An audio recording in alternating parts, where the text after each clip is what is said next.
I'm at the beautiful Glenwood Cemetery above the north banks of the Buffalo Bayou in Houston, Texas. The oldest cemetery in Houston has been the final resting place for many famous figures since first opening its well-landscaped plots in 1871. Some of the most important individuals in Houston history are buried here.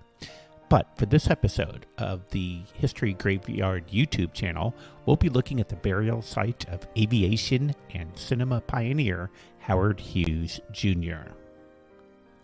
The cemetery is well maintained and beautifully landscaped with century-old oaks and ponds, offering a respite from the Houston summer heat. Howard Hughes is one of several family members interred at Glenwood, and is buried next to his father and mother, who had settled in Houston in the early 1900s before seeing their only child born on Christmas Eve, 1905. Let's take a closer look at the burial site. Well, this is the burial grounds of the famous Howard Hughes. He's buried here with his parents. This is the Glenwood Cemetery in Houston. It's a pretty ground, 88 acres, which has many other famous Houstonians and people important in American history. Hughes, of course, was buried here in 1971. It looks like they've gated it. It used to be, I believe, where you could walk right up to it, but now just to protect his family's tombs, they've actually added a little bit of a gate. But this is the final resting grounds of the world's wealthiest individual at one point, Howard Hughes. Hughes Sr. made his fortune patenting the two-cone oil drilling rotary bit around the time of the Texas oil boom. The younger Hughes inherited his father's love of electronics and then later inherited the family fortune when both of his parents died before his 19th birthday. Hughes had an interesting relationship with his hometown. He was born and then later died in Houston. He went to college at what was then known as the Rice Institute, now Rice University, just a few miles from his boyhood home. His family made its fortune in industries connected to the burgeoning oil business centered in the Bayou City.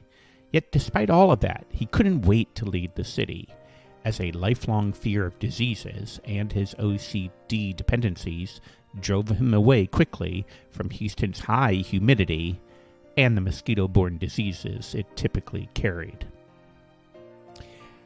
His father's death in 1924 precipitated Howard's decision to drop out of Rice, and shortly after leaving college, he married his first wife, Ella Botts Rice, the great niece of the school's namesake founder, William Marsh Rice. The couple moved to the famous Ambassador Hotel in Los Angeles, where the wealthy businessman became a producer of several Hollywood films, including Hell's Angels, Scarface, and The Outlaw. This first marriage ended in divorce by the time Howard Hughes was 24. A second marriage much later to actress Jean Peters also ended in divorce later in life.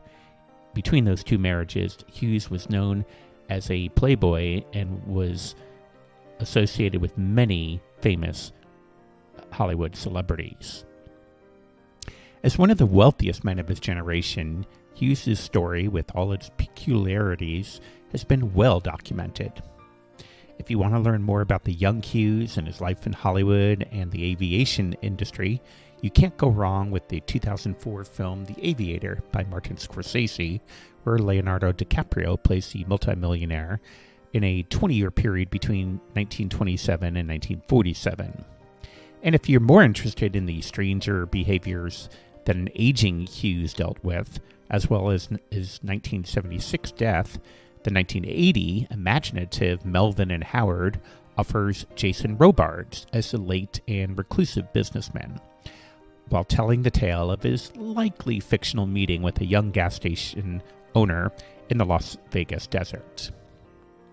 Just as Hughes lived as a recluse in his final years, and little was known about his specific whereabouts or image, his death was equally as mysterious.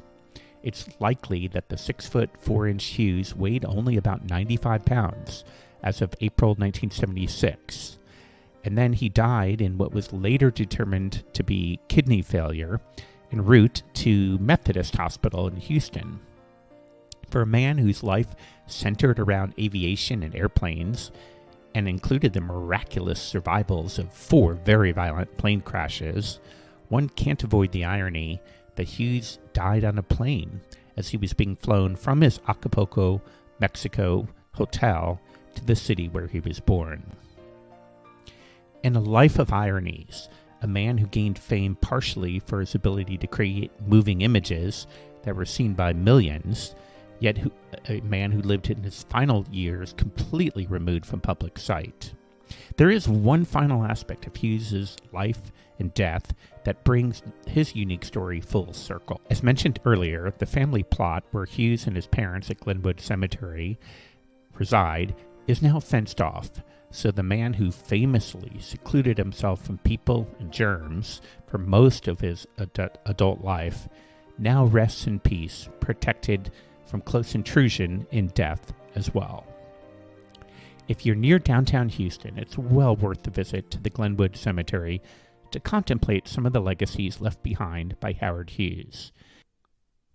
Keep tuned to this History Graveyard series for future glimpses into the lives and deaths of individuals worth remembering.